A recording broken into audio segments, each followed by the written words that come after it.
It's a Minimalist Monday edition of Optimal Finance Daily, episode 1676. The Delay of Gratification, Reward and Regret by Amberly Grant with Fiology.com. And I'm your host and personal finance enthusiast, Diana Merriam. We have a new site being featured today, Fiology.com. I'll share more about that right after the reading.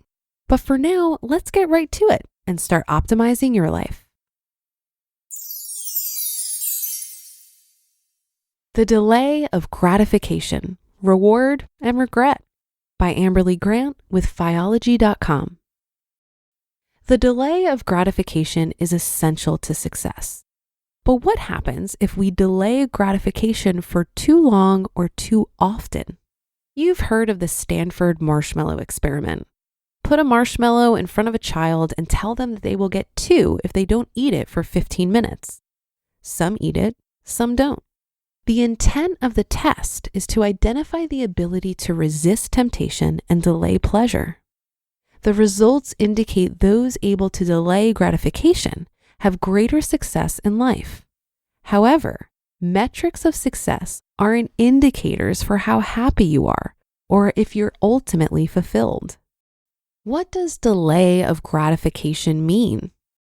Britannica defines the delay of gratification as the act of resisting an impulse to take an immediately available reward in the hope of obtaining a more valued reward in the future.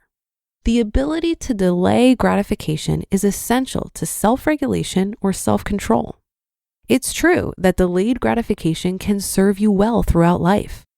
Members of the Financial Independence Retire Early community understand delay of gratification. Consequently, they invest $1 rather than spending it in order to take advantage of compound interest and accumulate a net worth they can live off of for the rest of their lives. If left in the fire too long, marshmallows no longer satisfy the palate. The FIRE community is made up of extremely gritty individuals. They're experts at delaying gratification. This skill helps them advance towards their magic number. Along the journey, however, they often realize the delay of gratification becomes a habit with unexpected and unwanted consequences. If you focus only on financial independence, you may end up retired without purpose or direction. When you should be celebrating in your new life, you may find yourself lost, wondering where you fit into this new world.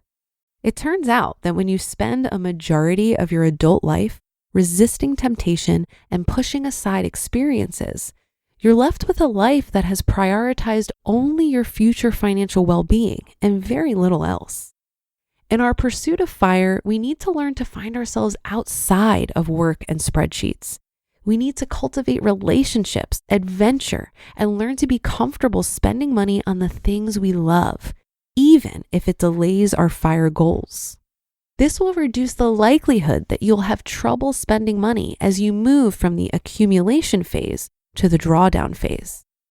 Rewards and regrets of delayed gratification. Nothing has served me better in life than delaying rewards.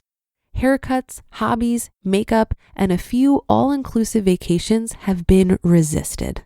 My understanding of opportunity costs and delayed gratification have supported my journey to financial independence. I currently own 2 duplexes and exchange-traded funds or ETFs. I'm well on my way to a life of financial independence. In April, I moved into my new home. At the time, I was working overtime, running weekly financial meetups, cleaning my Airbnb, and managing a rental property. My new home needed cosmetic work, new carpets, paint, and more. The punch list was a page long. A month after living in the new home, a rainstorm came through Denver. The old moisture stains in the ceiling were active leaks. The new roof I had planned to get at the end of the summer or next year was now a top priority. I was stressed. The following day, an attendee of my virtual meetups reached out. They were going to be in Denver and they wanted to meet in person. As chaotic as my life was, creating my community is important to me. I was happy to carve out time to meet them. He amended his invitation to say that he had a private plane taking him from Denver to San Francisco, and I could join if I found my own accommodations and a flight home. Will you regret the delay of gratification? A plane ticket from San Francisco to Denver was $200. Future 10-year retirement value? $445. That $200 could go towards my $12,000 roof or groceries. I had work meetings that were difficult to reschedule. Other appointments with roofers and flooring contractors had been scheduled for weeks. Was this the right time to flex my delayed gratification muscle? I had good friends in San Francisco that I could stay with. It had been a year since we last saw each other.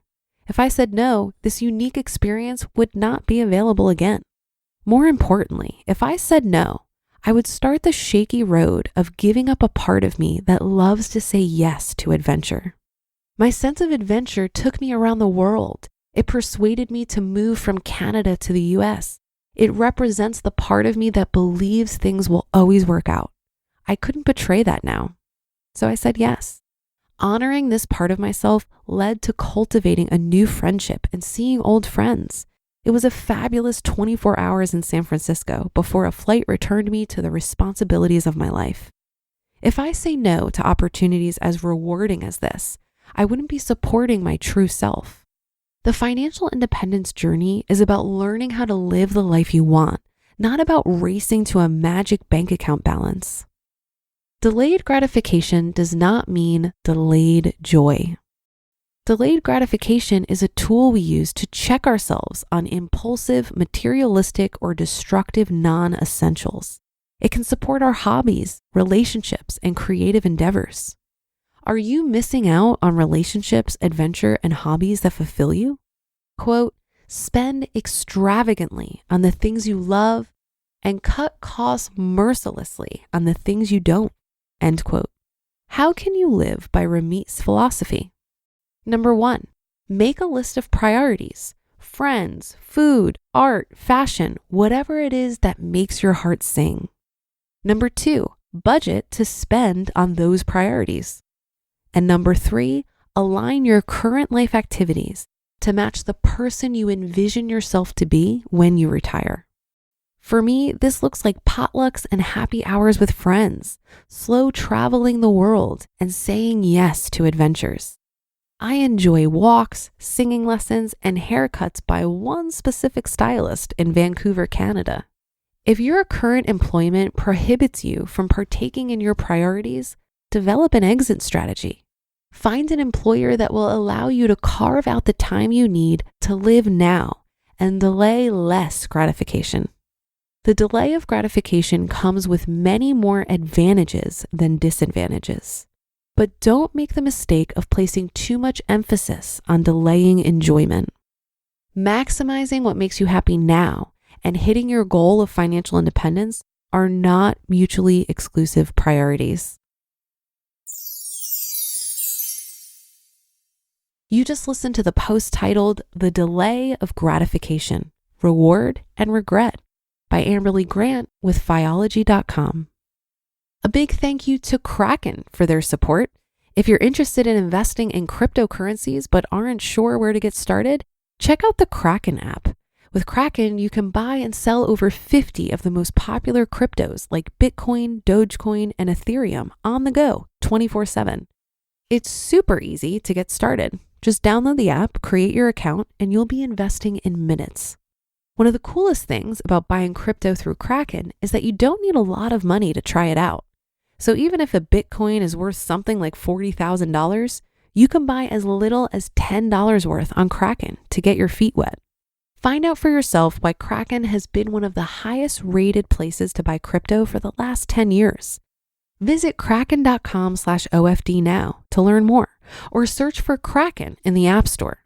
That's KRAKEN.com/OFD to learn more, or search for Kraken in the App Store. And I have that linked in this episode's description. Now about Fiology.com, our newest website to be featured here on the show. Fiology is an educational resource designed to teach you about FI, of course, which stands for financial independence. The founder, David, got his start with FI through Mr. Money Mustache, and that led him down the rabbit hole. After 20 years of military service, David is now retired and can pursue his passions.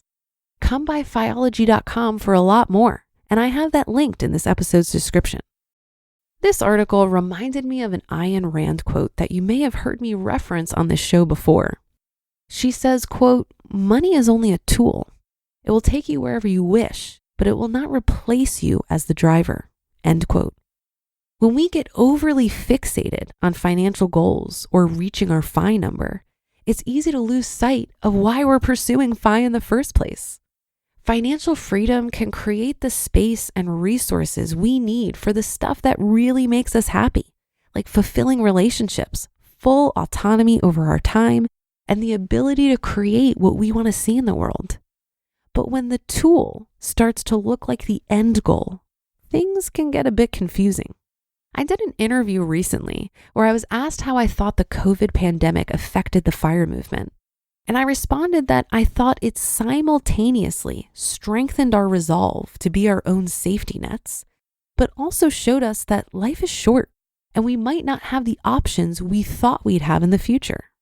I think we need to find the sweet spot of living a life now that we don't feel the need to retire from, and also protecting our ability to have adventures in the future. Amberly's adventurous spirit is one of the things that stood out to me about her when I met her at a Camp FI event 2 years ago. I think she does a great job of finding this balance of living for today while also saving for tomorrow. That being said, I was thrilled when she agreed to help me out with a wacky idea I had for the Economy Conference, which is an event I produce. Amberly is actually going to be running a speed dating session for singles as one of our activities. So if you're looking for love and want to find someone as financially minded as you are, come join us this November at the University of Cincinnati. Tickets are available at economyconference.com. And remember, that's economy with an M-E at the end, not an M-Y, because I'm so clever. And don't forget to use the code OFD for a 10% discount. That should do it for another edition of Optimal Finance Daily. Have a great rest of your day and start to your week, and I'll see you tomorrow, where your optimal life awaits.